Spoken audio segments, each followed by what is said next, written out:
प्रिय विद्यार्थियों, ई व्याख्यान के इस क्रम में हम महाकवि तुलसी की कवितावली के सवैयों का कवित्वों का व्याख्यात्मक अध्ययन कर रहे हैं।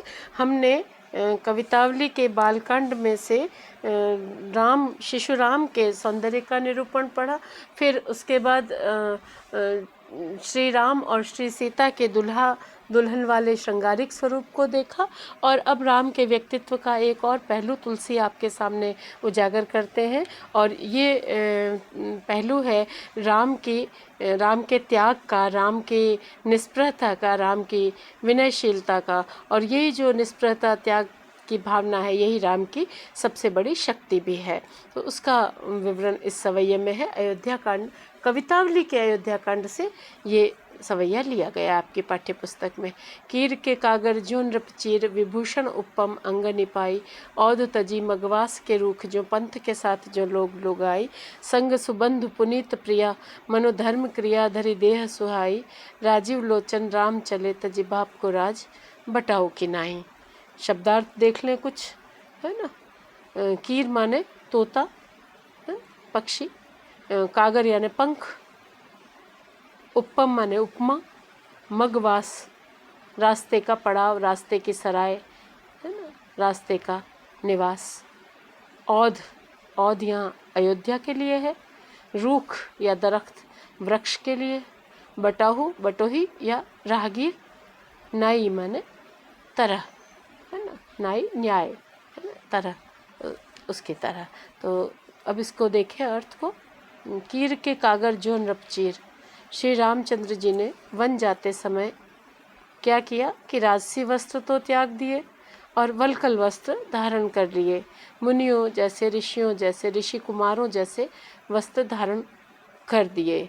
तो कीर के कागर जो नृपचीर, श्री राम ने अपने राजसी वेशभूषा को, उसी तरह उन वस्त्र आभूषणों को वैसे ही त्याग दिया जैसे पक्षी अपने पंख छोड़ देते हैं। पक्षी वसंत ऋतु में उनके नए पंख आ जाते हैं, पुराने पंख वो गिरा देते हैं। वैसे ही निष्प्रह भाव से, बिना किसी ममता के, बिना किसी मोह के, बिना किसी लगाव में पड़े, बिना किसी माया में पड़े, तुलसी कहते हैं कि श्री राम ने बहुत सरल सहज त्यागशीलता के साथ, विनयशीलता के साथ, बिना किसी स्पृहा के, है ना, निष्प्रह भाव से, बिना किसी लगाव के, उन्होंने बिना किसी आसक्ति के, है ना, बिना किसी अनुरक्ति के, उन्होंने अपने राजसी वस्त्रों को छोड़ करके उन्होंने वल्कल वस्त्र धारण कर लिए, है ना। और लेकिन वल्कल वस्त्रों में भी बिना आभूषणों के भी, विभूषण यानी आभूषण छोड़ दिए उन्होंने, तब भी वे उपम अंग निपाई, तब भी वे अति सुंदर लग रहे हैं, है ना। विभूषण उपम अंग निपाई, बिना आभूषणों के होते हुए भी वे बहुत सुंदर लग रहे हैं, वे बहुत आकर्षक लग रहे हैं। औध तजी मगवास के रूख जो, जैसे राहगीर रास्ते में चलते हुए थक कर किसी घने छायादार वृक्ष के नीचे रुकता है, लेकिन उस छायादार स्थल के प्रति उसकी आसक्ति नहीं होती, वो उसको छोड़कर आगे बढ़ जाता है और उसके प्रति उसका किसी तरह का लगाव या किसी तरह की ममता नहीं होती। तो कहते हैं कि जैसे रास्ते के पेड़ को कोई पथिक थोड़ी देर रुकता है और छोड़कर आगे चल देता है, उसी तरह अयोध्या को भी रास्ते के निवास की तरह, रास्ते के वृक्ष की तरह, रास्ते के पड़ाव की तरह, जैसे जिंदगी का यह भी एक पड़ाव हो, अयोध्या में निवास एक पड़ाव हो जिंदगी का, उस पड़ाव को छोड़ करके राम आगे चले गए। अयोध्या को भी उन्होंने रास्ते के वृक्ष की तरह छोड़ दिया।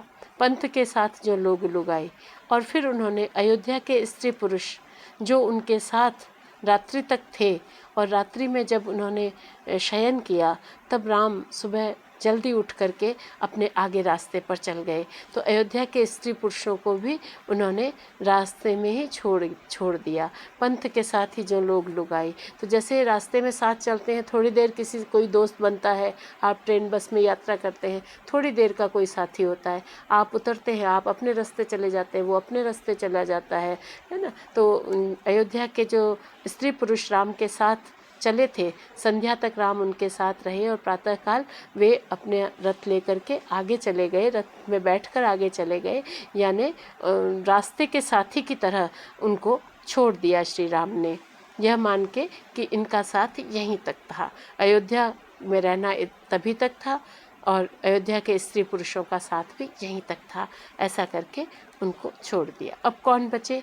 राम, सीता और लक्ष्मण। साथ चलने वाले लक्ष्मण और महिषी सीता ऐसे प्रतीत हो रहे हैं, राम, सीता और लक्ष्मण चलते हुए साथ में, मानो धर्म और कर्म सुंदर शरीर धारण करके जा रहे हों। संग सुबंधु, राम के साथ कौन बचे? उनका श्रेष्ठ बंधु, श्रेष्ठ भाई लक्ष्मण, पुनीत प्रिया और पवित्र सीता महारानी, ये दोनों उनके साथ हैं और ऐसा लग रहा है मानो धर्म और कर्म दोनों ही देह धारण करके चले जा रहे हों। लक्ष्मण मानो धर्म का स्वरूप और सीता मानो कर्म का स्वरूप, क्रिया का स्वरूप, ऐसे वे दोनों सुशोभित हो रहे हैं। राजीव लोचन राम चले, तजिबाप को राज बटाऊ की नाई।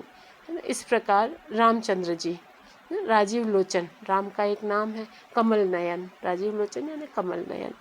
इसका प्रसंग वहाँ बड़े सुंदर तरीके से आता है जब नवरात्रों में रावण की तरफ तो शिव हैं, है ना, और शक्ति की उपासना या शक्ति की आराधना श्री राम करते हैं और 108 कमलों से वो देवी दुर्गा की शक्ति की उपासना करते हैं।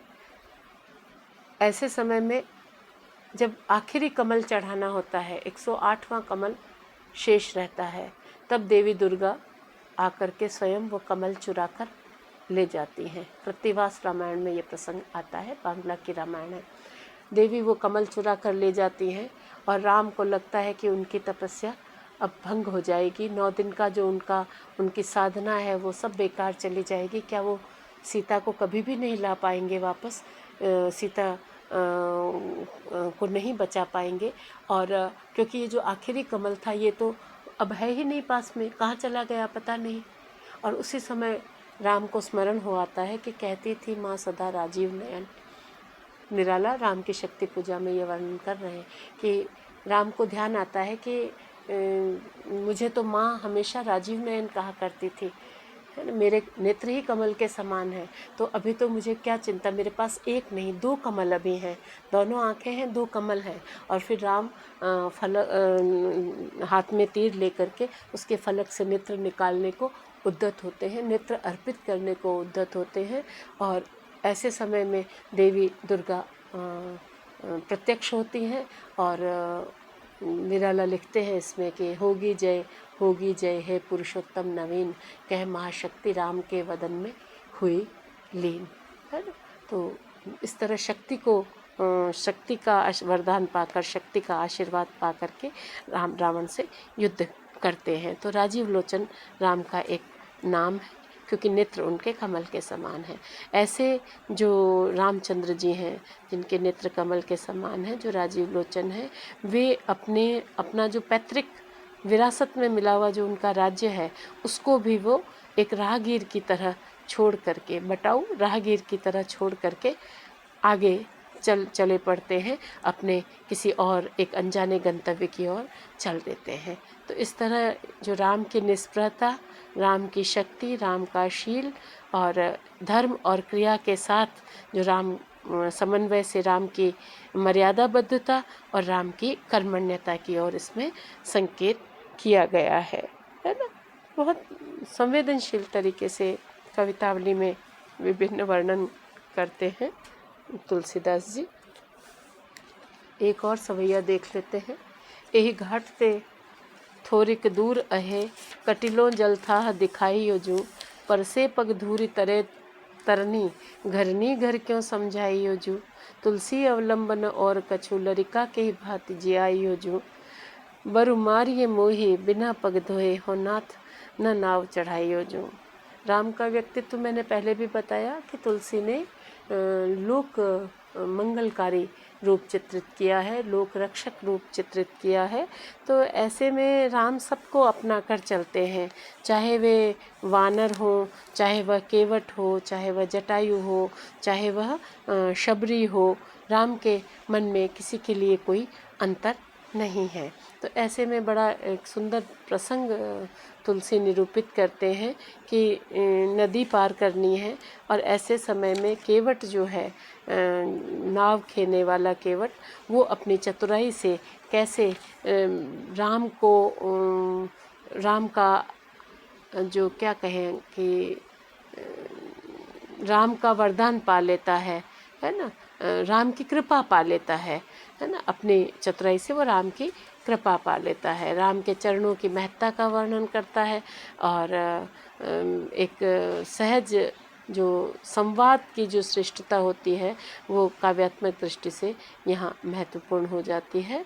और राम और सीता किस तरह केवट की नाव पर चढ़ते हैं, पार उतरते हैं, और जब पार उतराई देने के लिए राम देखते हैं कि उनके पास कुछ नहीं है तो वो सीता मैया की ओर देखते हैं और सीता मैया किस तरह से उनको अपनी जो एक मुंदरी, एक अंगूठी उनके हाथ में है, तो वो अंगूठी उनको दे देती है केवट को देने के लिए। तो ये सारा प्रसंग केवट प्रसंग निरूपित है, उसका एक सवैया इसमें आपकी पाठ्य पुस्तक में है, उसको देखिए। यही घाट ते थोरिक दूर है कटिलों जल, था दिखाइए जो। थोरिक यानी थोड़ी सी, है ना, अहे माने है, कटिलों कमर तक, दिखाइयो जो मैं आपको दिखाता हूँ, है ना। केवट क्या कहने लगा श्री राम से कि हे रामचंद्र जी, इस घाट से थोड़ी दूर तक कमर तक का ही जल है ना, चलिए मैं आपको थाह या पानी की गहराई दिखा देता हूँ, है ना। केवट अपनी श्रद्धा, भक्ति, प्रेम और चतुराई चारों चीज़ों को इसमें व्यक्त कर रहा है। राम कह रहे हैं कि नाव से पार उतरना है और केवट उनके पांव धोना चाहता है, चरण प्रक्षालित करना चाहता है ताकि उसे पुण्य मिल सके और उसे राम की कृपा मिल सके। इसलिए वो कहता है कि इस घाट से थोड़ी सी दूर चलो मेरे साथ, हे श्री राम जी, मैं आपको दिखा देता हूँ कि कमर तक का ही जल है ना। मैं अपनी नाव नहीं ले जाना चाहता। नाव क्यों नहीं ले जाना चाहता? पर से पगधूरी तरे तरनी, मैंने सुना है कि आपके चरणों की धूल से तो जो पाषाण है वह भी तरुणी बन गया, स्त्री हो गया, अहिल्या बन गया। पत्थर को आपने छुआ और पत्थर अहिल्या हो गया। तो इसलिए मेरे कहीं ऐसा न हो कि मेरी नाव भी जो है वो तरुणी न बन जाए, है ना। कहीं मेरी नाव तरुणी बन गई तो घर क्यों समझाई हो जो, तो मैं घर पे अपनी पत्नी को कैसे समझाऊंगा, है ना। अगर आपके चरणों के स्पर्श से, तरनी माने नौका, आपके पाँव की धूली के स्पर्श से मेरी ये जो तरणी है नौका, ये भी तरुणी बन गई, है ना। जैसे पत्थर पे आपने स्पर्श किया तो अहिल्या हो गया, तो मैं अपनी पत्नी को कैसे समझाऊंगा, क्या समझाऊंगा, है ना। एक और तरुणी हो जाएगी, तरुणी बन जाएगी तो मैं अपनी पत्नी को क्या समझाऊंगा। घर क्यों समझाई हो जो, है ना। तुलसी अवलंबन और कछु, है ना। फिर केवट कहता है या तुलसीदास जी कहते हैं कि मेरी जीविका का और कोई आधार नहीं है। तुलसी कहते हैं कि केवट कह रहा है राम से कि मेरी जीविका का और कोई सहारा नहीं है, मेरी जीविका का कोई आधार नहीं है इस नाव के बिना।